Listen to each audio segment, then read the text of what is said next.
Siya si Clea, the pretty agila. Isang masiglang ibon na ang hobby, ay ano pa nga ba, di lumipad. Isang araw, naisip niyang humiwalay sa kanyang flock. Sarap talaga lumipad dito, grabe!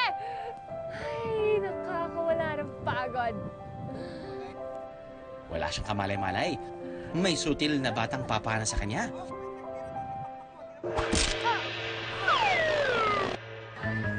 Sa pagbaksak niya sa lupa, dito siya dinala.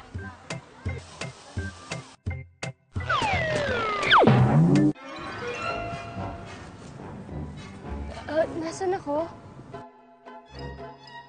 Nabagsak kasi ako eh. Bumagsak ako, hindi ko alam kung bakit. Nawala yung pakpak ko. Mukhang napana ka. Saan ako pwede pumunta? Naku, paano ka nalilipad? Aha, alam ko na kung paano. Ito? Okay. Salamat. Ang tinutukoy ng kaibigang ibon, ang ride na to sa isang theme park sa Laguna, ang Agila Ride. Ano kayang meron dito?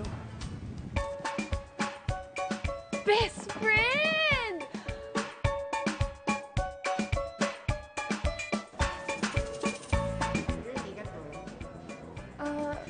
Makakalipad na ba ako dito? Yes, ma'am. Makakalipad kayo dito. Talaga? Makakalipad na ako dito?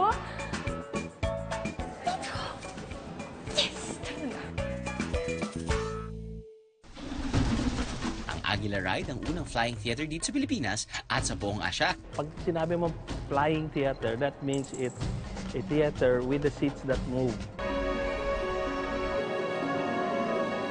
Uy!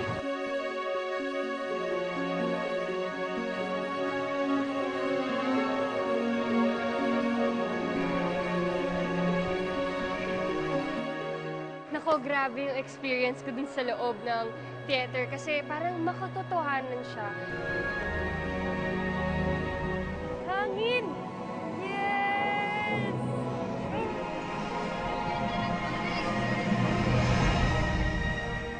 Ang Philippine Eagle ang isa sa most powerful birds of prey sa buong mundo. Bukod sa taglay na lakas, amazing din ang kakayahan nitong lumipad.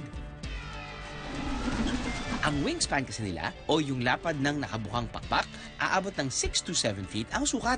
Aba, parang height ng isang tao na. Sobrang enjoy ko eh. Actually, parang, aray, sumasakit yung likod ko. May wings na ako! Oh my God, bumalik na yung pakpak ko! Oh my God, mga kapuso. Totoo pala, pagkalabas mo doon sa theater na yun, magkakapakpak ka, pwede ka na lumipad. Kahit saan mo gusto pumunta, makakapunta